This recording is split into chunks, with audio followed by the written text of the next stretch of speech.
Hello, Bashar. And you good day. I have been frustrated for a number of years by by the tremendous gaps and blanks in the history that we have access to Yes. in the public sense. Yes. And if you really get into it, the more you get into it, the more you realize that so much of it makes absolutely no sense at all. Yes, well, there are many, many, many things that have happened on your world that most of you are completely unaware of, historically speaking. Well, my first question is, and forgive me, I know you've been doing these transmissions for such a long time, and you've probably answered this question in some way before. But okay, I'm not familiar. So that is all right. Is there? Do you know of any reliable account that's accessible of that explains what happened since the development of the first hominid on the planet? I mean, what were the first? Can you talk a little bit about the first waves of migration or invasion of this planet, and of those civilizations that came? I suppose, I imagine there were several. Many millions of your years ago. And there were what have been loosely referred to in one of your ancient languages, Sumerian, a civilization known as the Anu Naki. They came, their precursors came many millions of your years ago when there was upon your planet the species that you understand now as reptilian or dinosaur. You understand? Yes. They took some of the genetic material of those beings and blended it with their own to create a kind of bipedal hominid appearing type of being that many of you now recognize as reptilian extraterrestrials. But they do not interact with you in the way many of you have been taught to believe that they do.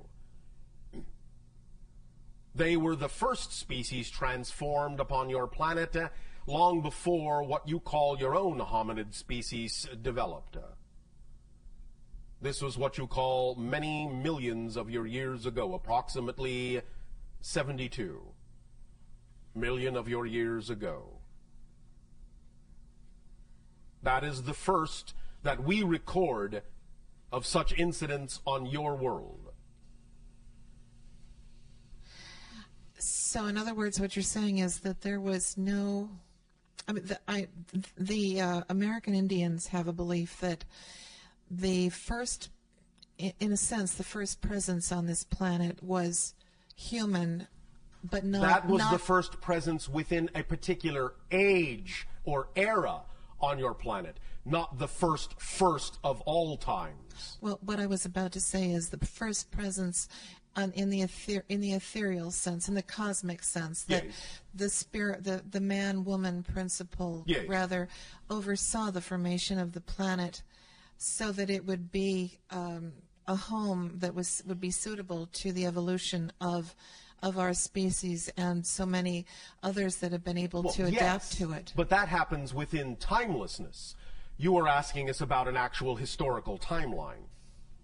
So, in other words, your spirit is timeless. It exists eternally, always has, always will. There is no timeline to that. And so your spirit in that sense, your consciousness in that sense, what you wish to call your soul, witnesses the creation of everything. And the understanding of how its connection to everything will eventually play out in some form of space-time historical linear fashion. Okay, so following this along, in other words, there was no creature that evolved eventually into hominid. Not on its own. On its own, before these other the Anunnaki arrived. Is that right? Correct. Well, why is it then that there are footprints, there are petrified, yes. preserved footprints in existence where a human footprint Yes. coexists in the same space, obviously made at the same time as the dinosaur Yes. footprint Yes. that is surrounding it, that they must have been made at the same time.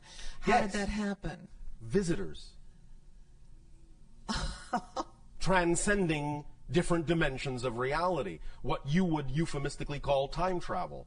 Parallel reality shifting. Visitors. Oh, okay. That's amazing. Even Okay. some of you from your own future visiting a parallel reality past that happens to be yours. Does that make sense to you? Yeah. There you go. Mind blowing, but yes. Oh, all right. Okay. It is all right to have your mind blown now and then. In fact, it might be a good thing. Another thing too that just is so irritating to me is that there has been no good explanation so far as to what the USOs are, the submersible, unidentified objects that are seen regularly coming Yes. in and out of the ocean. Yes. What are they? There and are temporary where? bases under some of your oceans, and what you typically call UFOs often have the capability of simply going from air underwater and so become USOs. That's all. But what are these bases? Are they actually in underneath the ocean floor, or are they Some of bases them. that exist in the water? Where do they go? Some of them, in that sense, will go into tunnels that are representative of actual physical temporary bases in the crust of your planet. Others, in a sense, will actually simply phase shift themselves and simply go through your planet. They just simply don't need to get out of the way. They don't need to go around your world. On their trajectory, they can simply go through your world. You understand?